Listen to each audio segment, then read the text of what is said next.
সহি হাদিস কিনা যে একজন মুসলমান আরেকজন মুসলমানের অপরাধ গোপন করে রাখা ফরজ। হ্যাঁ, কাজে পাকিস্তানি মিলিটারিরা মুসলমান, তারা যেসব অপরাধ করেছে, বা জামাতে ইসলামী মুসলমান, রাজাকার, আল বদর, আল শামস, এরা মুসলমান, এরা যেসব অপরাধ করেছে সেগুলো গোপন রাখাটা অন্য মুসলমানের দায়িত্ব। এটা যদি কেউ না করে তাকে পানিশমেন্ট দিতে হবে। সেই একটা দৃষ্টিভঙ্গি থেকে শাহরিয়ার কবির সঙ্গে সঙ্গেই অপরাধী। আর দ্বিতীয়ত, এদের তো উদ্দেশ্যই হচ্ছে যে ইতিহাস মুছে ফেলা। কাজেই যে ইতিহাসবিদ, যে লিখছে ইতিহাস, তাকে তো খতম করতে হবে। তাকে রাখলে তো সে আবার ইতিহাস লিখবে, তাই না? তো এই হচ্ছে কথা, এটাই হচ্ছে কি উদ্দেশ্য, আর কোনো উদ্দেশ্য নেই। কারণ যেই মাত্র ৭১-এর কথা আসবে, মুক্তিযুদ্ধের কথা আসবে, সঙ্গে সঙ্গে জয় বাংলা চলে আসবে, সঙ্গে সঙ্গে বঙ্গবন্ধু শেখ মুজিবুর রহমান চলে আসবেন। তাহলে তো ওরা ওইখানে তো দমে যায়। প্রতিটা মার্চ মাসে জামাতে ইসলাম দমে যায়, এই রাজাকাররা দমে যায়। প্রতিটা ওদের প্রতিটা ১৬ই ডিসেম্বরে ওদের অ্যাসিডিটি হয়, ওদের গোলমাল হয়। কিন্তু তাহলে তো স্পষ্ট যে তার যে সো কল্ড বিপ্লব, এই আন্দোলন এবং এই আন্দোলনে যারা শহীদ হয়েছেন তাদের রক্ত, তাদের উপরে গুলি চালানোর নির্দেশ বা তাদের দমন পীড়নের যারা নির্দেশদাতা, তারা সেফ এক্সিট পাচ্ছে। আসাদুজ্জামান খান কামাল, হাসান মাহমুদ এবং অন্যান্য মন্ত্রী এমপিরা, তারা সেফ এক্সিট পেল। শাহরিয়ার কবিরকে, বৃদ্ধ মানুষ, বয়সের ভারে নুয়ে পড়েছেন, তাকে জেলে নিতে হলো এবং এটার মাধ্যমে প্রমাণ হলো যে মুক্তিযুদ্ধের পক্ষে তুমি কেন। এবার শাহরিয়ার কবির এর অতীতে তার চরিত্র হননের জন্য তাকে মুরগি সাপ্লাইকারী এগুলো বলা হচ্ছে। আপনি একজন বীর মুক্তিযোদ্ধা হিসেবে আপনি এই বিষয়টার উদ্দেশ্য কি বলে মনে করেন? আপনি কেন এই ধরনের মুক্তিযোদ্ধাদেরকে ডিফেসড করার জন্য, তাদের চরিত্র হনন করার জন্য যে কোনো বদনাম দেওয়া যায়, তাই না?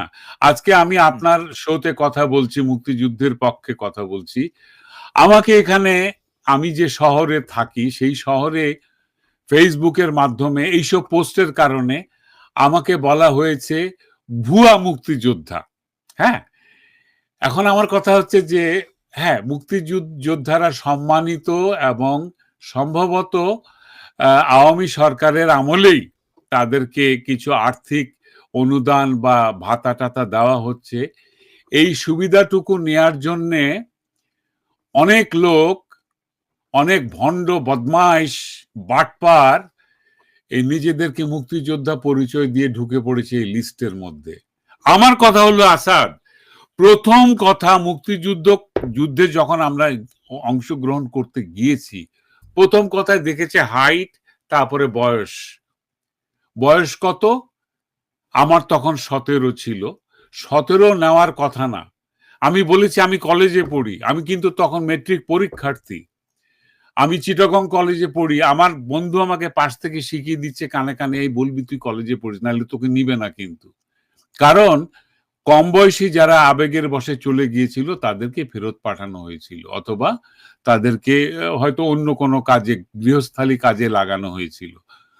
যুদ্ধ করতে হলে রাইফেল, 303 রাইফেল হাতে নিতে হলে যে ফিজিক্যাল ফিটনেস মিনিমাম দরকার, সেই বয়সের 16 থাকে 17, তাদের বয়স আজকে 70 হওয়ার কথা।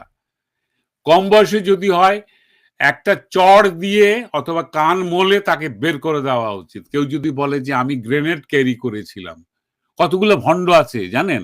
মানে আমি জিজ্ঞেস করেছি, অনেক জায়গায় তো সম্বর্ধিত হই মুক্তিযোদ্ধা হিসেবে, বুড়ো হয়ে গেছে, কদিন আছি আয়োকে জানে। তো সেখানে দেখি পাশে বসে আছে আরেক মুক্তিযোদ্ধা। সন্দেহ হলো, জিজ্ঞেস করলাম আপনি কোন সেক্টরে যুদ্ধ করেছেন? বলে না, আমি তো আমাদের গ্রামের মুক্তিযোদ্ধা কমান্ডারের আন্ডারে আমি অপারেশন করেছি। বলে কি অপারেশন করেছেন একটু বলেন? বলে না, আমি ওদের গ্রেনেড ক্যারি করেছি। এই একটা মিথ্যা কথা সব বলে। মুক্তিযোদ্ধারা কি এতই দুর্বল যে তারা নিজেদের অস্ত্র নিজেরা ক্যারি করতে পারেন না? আসাদ, ট্রেনিং সেন্টারে প্রথম যে কথাটা ট্রেনিং দেওয়া হয়েছে যে তোমার হাতিয়ার, ওরা হাতিয়ার বলে, অস্ত্র বলে, কারণ আমাদের ট্রেনাররা ছিলেন সব শিখ এবং রাজপুত। তোমার হাতিয়ার আমৃত্যু তোমার হাতে থাকবে। তোমার শরীর পতন হলে, তোমার মৃত্যু হলে তোমার সহযোদ্ধা সেটা নিয়ে যাবে। হাতিয়ার হচ্ছে কি তোমার অস্ত্র, তুমি কোনোদিন এটা অন্য কারো হাতে দেবে না, আনট্রেইন লোকের হাতে তো না। আর গ্রেনেড হচ্ছে কি একটা ভয়ঙ্কর রকমের আত্মঘাতী অস্ত্র। এটা ফুটলে, এটা যদি 10 ফুট দূরে ফোটে, ওইখান থেকে বাঁচার কোনো উপায় নেই। ওই যে স্প্লিন্টার ছুটবে, 36টা স্প্লিন্টার চারদিকে ছুটে যাবে, সেই স্প্লিন্টার এক একটা বুলেট, এবং ওটার কোনো লক্ষ্য টক্ষ্য নাই। কারণ ওই রকম ভয়ঙ্কর একটা অস্ত্র আমি 10 বছর বয়সের একটা বাচ্চার হাতে তুলে দিব যে তুমি এখান থেকে 3 মাইল দূরে নিয়ে যাও? এটা তো কোনোদিন কোন মুক্তিযোদ্ধার ট্রেনিং এর মধ্যে ছিল না। এগুলো কথা বলে যারা যুদ্ধের লিস্টে নাম লিখিয়েছে, তাদের ঘাড় ধরে কান মলে তাদেরকে বের করে দেওয়া উচিত, এই ভণ্ডদেরকে। কিন্তু ভণ্ড কোন পেশাতে নেই আসাদ, আপনি আমাকে বলেন তো? আমাদের বাংলাদেশে যদি আপনি ভণ্ড বাঁচতে যান তাহলে থাকে কে? বাইতুল মোকাররমের ইমাম থেকে শুরু করে জাহাজ থেকে শুরু করে সব জায়গায় বিতর্ক আছে। তাজুল ইসলাম ভাই, আমরা বর্তমান বাংলাদেশের দিকে যদি একটু তাকাই, আপনার কথায় যেটা স্পষ্ট হলাম, শাহরিয়ার কবিরের ব্যাপারে অতীতে যখন তারা ক্ষমতায় ছিল না তখন চেষ্টা করেছে সম্মানহানি করার, এবং এখন যেহেতু তারা ক্ষমতায়, মানে রাজাকারদের এখন মুখপাত্র যারা এই প্রজন্মের, তারাই এখন ক্ষমতায়, এবং তারা শাহরিয়ার কবিরদেরকে শত্রু মনে করছে, কারণ ওই 1971 তাদের এবং একটা প্রশ্ন মুক্তিযুদ্ধ নিয়ে একটু করতে হয় আমার। পাকিস্তানি একটা কথা বলে নি, একটা জাস্ট মনে পড়লো, পাকিস্তানি জি, জি। মিলিটারিদেরকে তো কোনো সাপ্লাই দিতে হয়নি। পাকিস্তানি মিলিটারিদেরকে সাপ্লাই দিয়েছে রাজাকাররা, হচ্ছে গিয়ে কার বাড়িতে সুন্দরী মেয়ে আছে তাদেরকে ধরে নিয়ে গিয়ে সাপ্লাই দাও, সেটা এটাই প্রশ্ন ভাই। জি, সে হ্যাঁ। আপনার দেওয়া মুরগি খাবে কেন? আপনি যদি মুরগি সেখানে সে 20 খাবে তো, মুরগি সাপ্লাই তার লাগবে কেন? তার তো সাপ্লাই দরকার, সে তো লুট করে নিয়ে যাচ্ছে। চাষির গরু সোজা ধরে নিয়ে গিয়ে জবাই করে খেয়ে ফেলেছে এই মিলিটারিরা, রাজাকারেরা। তাদেরকে তো হুম, হুম। কেউ গিয়ে সাপ্লাই দিয়ে পয়সা বানাবার কোনো কিছু ছিল না। এগুলো ভালো একটা ফালতু পয়েন্ট। কথা। এগুলো তাজুল ফালতু ইসলাম ভাই, কথা। তাজুল ইমাম ভাই, রাজাকাররা ধন্যবাদ। ছিল মিলিটারিদের সেবাদাস এবং মিলিটারিদের ইনফর্মার। আলবদররা ছিল শিক্ষিত এবং ওরা ছিল আরো ভয়ঙ্কর। ওরা পাকিস্তানি মিলিশিয়া বাহিনী, পাকিস্তান রক্ষার জন্য প্রতিজ্ঞাবদ্ধ। আমি একটা জিনিস বলতে চাই আসাদ নূর, যখন অস্ত্র আমাদের হাতে দেয়া হয় তার আগে কিন্তু আমাদেরকে প্রতিজ্ঞা করানো হয়। সামনে ত্রিপিটক, বাইবেল আর কোরআন তিনটাই রাখা হয়েছে সামনে।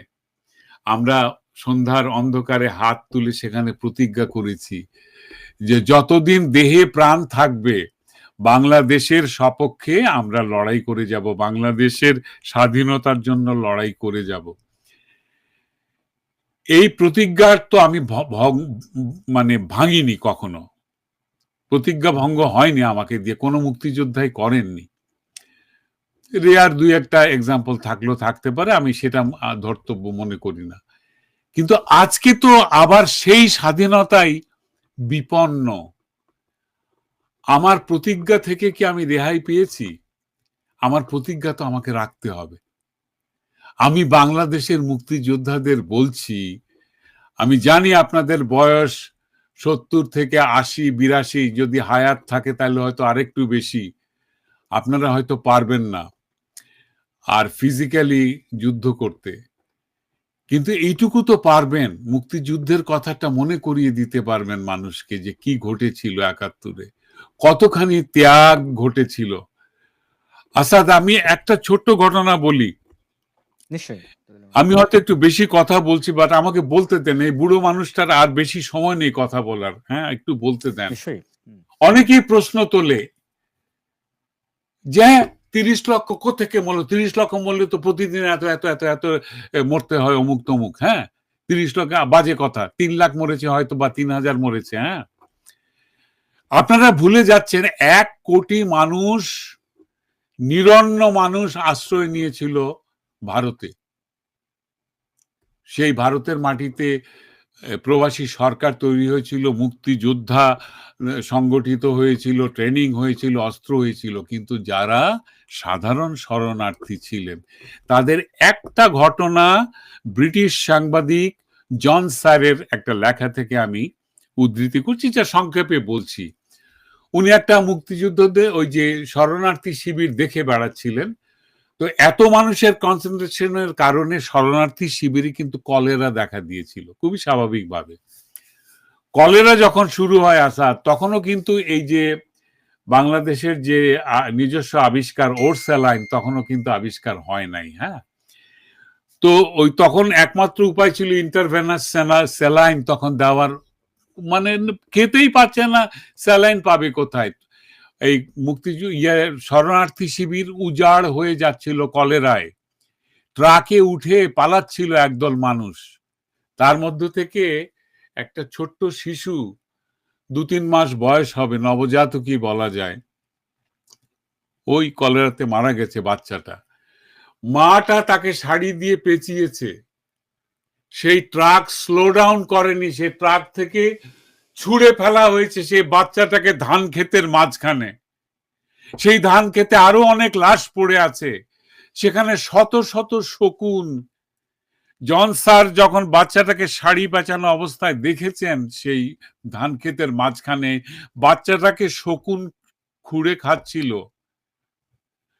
খুবলে খাচ্ছিল সরু শকুন, তখনও তার মায়ের শাড়িটা সেই শিশুটার শরীরে জড়ানো। সেই মা চলে গেছেন ট্রাকে করে, সেই ট্রাক স্লো ডাউন করেনি, কারণ সেই ট্রাকে আরো 100 মানুষ বসে আছে যারা নিরাপদে সরে যেতে চায়।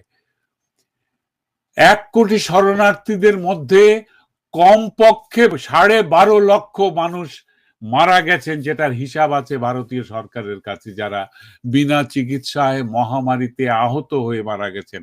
স্বাভাবিক মৃত্যু নয় এগুলো, এটাকে আমি ওয়ার ক্যাজুয়ালিটি বলা হচ্ছে, ওয়ার ক্যাজুয়ালিটি, যুদ্ধের আনুষঙ্গিক ধ্বংস। 30 লক্ষ মানুষের গণনা কিন্তু ওইভাবে আসে। আর নদীতে যে লাশগুলো ভেসে গিয়েছে সেটার কাউন্ট কেউ করে নাই, আমি নিজের চোখে সেটা দেখেছি। বিহারি রাজাকাররা যে চট্টগ্রাম পোর্ট কলোনির পেছন দিয়ে সমুদ্রের পার ধরে যে পরিবার গুলো পালিয়ে যাচ্ছিল, তাদেরকে নিষ্ঠুরভাবে অকাতরে হত্যা করেছে, জবাই করেছে, এবং তারপরে তাদের সর্বস্ব কেড়ে নিয়েছিল। হত্যাটা ছিল প্রধান মিশন। পুরো বাংলাদেশ জুড়ে তখন হত্যার একটা, মানে তাণ্ডব লীলা চলছিল মুক্তিযুদ্ধের সময়। ত্যাগ কাকে বলে? হ্যাঁ, বলুন। তাজুল ইমাম ভাই, আপনি হৃদয় বিদারক ঘটনার বিবরণ দিলেন শিশুটির। মানে আমি অনেকটাই খেই হারিয়ে ফেলেছি। কি বলবো? আমি যাদবপুর, বিজয়গড়, আজাদগড়, মানে কলকাতায় আমি দীর্ঘদিন অবস্থান করেছি। মানে ওই অঞ্চলের যারা প্রবীণ তাদের সাথে কথা বলার চেষ্টা করেছি। এদের